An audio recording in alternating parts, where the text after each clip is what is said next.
And I was like, you know what, let me do something different aside from flowers and food and dinner. So I was looking around San Francisco for spas. I was like, never heard of a spa, don't know anything about it. So I did like a quick tour, went to Nordstrom, checked out their spa. And then I went to the Westfield and I saw that there was a huge spa on the 5th floor. And I said, okay, well, let me see what this Burke Williams place is all about. So I went inside and they were really sweet. And they said, do you want to get a tour of the facility? I said, sure. And sure enough, I was like super impressed at the atmosphere, the relaxing, things that they have available and, just services. And I was like, oh my God, what is a Swedish massage? And they kind of convinced me and said, you could totally give your mom this and everybody needs it. And I said, sure, sure, sure. And after that, after I had her go to the spa and get a present, she was like, wow, this is amazing. You could totally work in this kind of industry. And I said, hmm. And then a couple months down the line, I saw that Burke Williams had an opening and for front desk, and I was like, I could totally do that. So I applied and got the job, and I kind of, since then, had just been kind of infatuated with the spa because there's nothing else that's like it. So yeah. Like everyone who has never worked in a spa, I thought how relaxing it would be to work in a spa. So I started thinking about maybe getting into the spa world and thinking maybe I'll do this for a few years and then go more back to corporate side, but get into the cosmetics. It's like little burnouts and big burnouts. Let's talk about it. Little burnouts, I would say, happen if you just have a crazy day. And you kind of feel over it and oh my gosh, how does this many things happen in one day? But those I think I've learned to be able to not take so personal. An angry client, they're not angry at me. They're just having a bad day. They really need these spa treatments. A pissed off employee, they might be angry at me, but that's my job. That's what I signed up for. Burnt out from that world, working in the .com and corporate world. And again, my wife said, well, you're at home not doing a whole lot, just watching a lot of Judge Judy, and you like massage, so why not go take a class and see if you like it, at least something to do.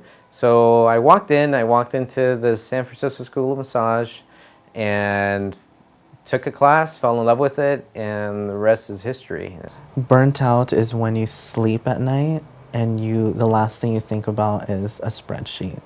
Burnt out is waking up in the morning and instead of grabbing a coffee on your day off, you're checking work emails. It might sound a little bit like, oh my God, are you not responsible? It's like, I'm responsible and I try my best to be, and I'm still learning to really prioritize things. But like I said from the beginning, as a human, you have to take yourself away from work a little bit to kind of recharge, to get back to full charge. To me, burnt out means stagnation. Means, okay, all of these things have been happening. You're not feeling so good for whatever reason, physically, emotionally, spiritually, financially, whatever, right? So something needs to change, and I definitely live more in the space of, okay, what needs to change, rather than, oh, I'm feeling this burnt out. With the economy, the spa had the worst 6 months of its life, and before that, it was booming, skyrocketing in profits every quarter, and it came to a halt, and then it went down. So drastic measures had to be made. And very unfortunately, our spa director lost her job. I'm going to start crying. It was a very, very sudden decision, and she was a good friend, and I felt very guilty when that happened. About a year later, I still hadn't got a raise, and was had what was originally supposed to be the owner and myself splitting the duties was all came onto me, and about a year after that, we opened another location. And we still hadn't hired any more support staff, which was fine. I just became used to even a more demanding workload. But we had less front desk staff, we had less housekeeping staff. I mean, everything was bare bones to survive. So I quit the jewelry store and was working 6 days a week for my spa and the waxing boutique.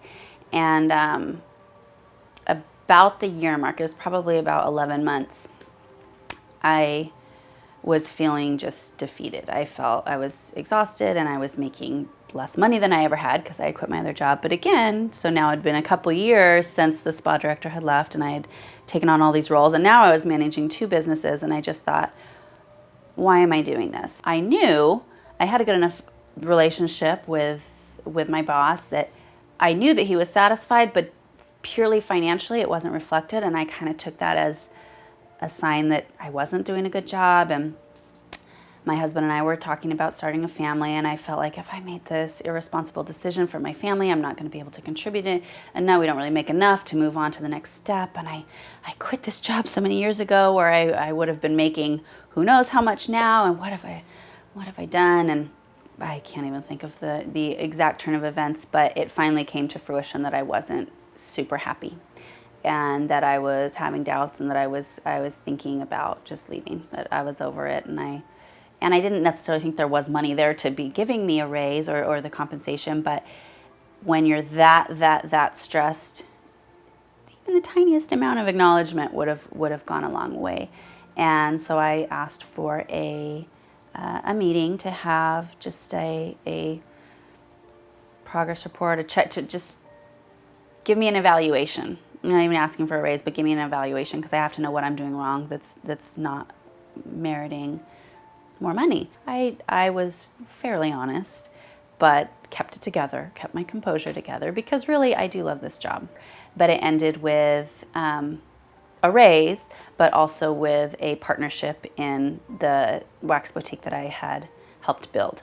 So that was probably my breaking point, but also one of my proudest accomplishments, because it wasn't, and at the dinner, it wasn't that I was sitting down and saying, I want X percent of a raise. It was just, tell me what I need to do to get to the next step in my career.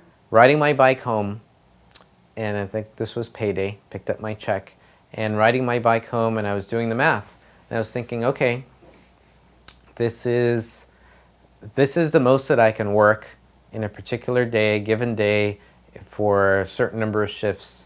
So if I stay in the spa world, this is X was the most I could make.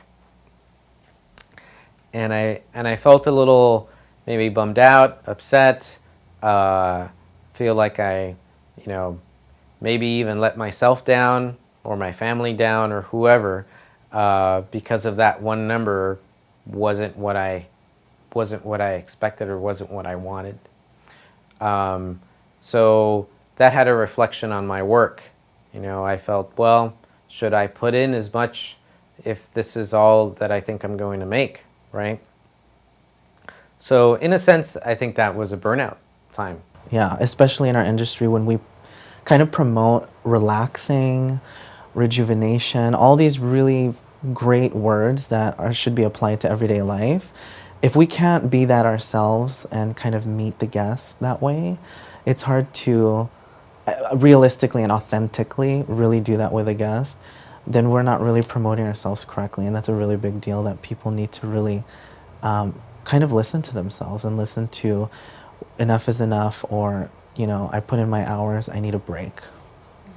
And us as spa industry people, we know that we need to take care of ourselves, and we know that we need to have time for relaxation, and we preach it to our clients all day long. But when you're in a spa, usually I find that you don't take as good a care of yourself as you are, and you don't have somebody to be, whether it's a physical therapeutic or talking therapeutic, we tend to take care of everybody else. I feel like I'm always worrying about everybody else. I think that's a big burnt out, especially in the position that I'm in, being a director. I'm in charge of about, I would say 45 people. And, at another spa that I worked at, it was like 100 people. And it's like, you know, you can cut that in half, but just because you cut it in half doesn't mean it doesn't have the same kind of amount of heaviness to it. And I always feel like I have to take care of everybody and listen to everybody, and which I do, you know, but there has to be a balance. And I think sometimes it shifts when it's all about everybody else and then I'm last. So being burnt out can lead us to injury, right? But that's the physical manifestation of some internal feeling. But we can still have that feeling. You know, we can still have that burnout feeling, that stress feeling, and hide it from ourselves, hide it from our conscious self for who knows how long, you know? Just reminders. I think people, you just have to remind yourself what makes you happy outside of work. Work already makes me happy, but when I leave work, what else makes me happy, so I could bring that back to work and kind of say, hey, I'm singing, or I'm listening to music, or I'm just doing cartwheels in a field. Like anything that I can kind of do by myself to make myself happy internally will always translate, you know, when it comes to the next day at work. Because people kind of can smell when it's not real happiness, or kind of when you're just saying something just to say it, you know? We're working with clients on a very personal level, whether it's a simple eyebrow wax or a mani-pedi. Every client that walks in the door, we're touching them, physically touching them. So if you're faking it, you can only fake it so much. If you're not happy, and it could be that you're just having a bad day, it might be nothing to do with work, but overall, if you're not feeling satisfied, and I think that comes across to clients. Everybody's the busiest person in the world, and everybody's juggling everything, and everybody's always checking their emails and their text messages and everything. But there's time. There's always time. And if it's something that you feel, and you know if you're just having a bad day or if you're questioning your career as a whole, if it's the latter, say something. It's like when I have groceries and I don't want to make 2 trips and I have like 8 bags and they're all heavy. It's like you want to carry all the bags at once, but I have eggs on the bottom and fruits that'll fall out. And it's like, you can't carry it all, so you got to take 2 steps back and kind of carry 4 and then get the next 4. And that's how I kind of handled it, was like kind of like a grocery. I had to handle 2 at a time, and then once. Abraham Lincoln and his road to the White House. And it's just this whole string of failures. You know, ran for this office, didn't get it, ran for this office, didn't get it. And at the very end, ran for president and became president. And he's, you know, now his place is in history about, you know, with what he did and all that. So that was a string of failures, and who knows how many countless feelings of being burning out. I could just go work at Kaiser and maybe be a secretary and probably make more money than I work right now and have better benefits, and what the heck am I doing with my life? But I do like this industry, and it might be silly, but you get to get massages and you get to talk about cool stuff, and I love learning about products, and I love the people I work with. I remind myself why I got into this industry in the first place, and I had the corporate job and I didn't like it. Throw it out there. If there's something that you're not sure of, ask. Simple as that, just to try and keep the lines of communication open, even when it seems like people are too busy to listen, to bring it up. And usually you're going to feel better about it. Even if it's not the answer you want, at least you've gotten it off your chest.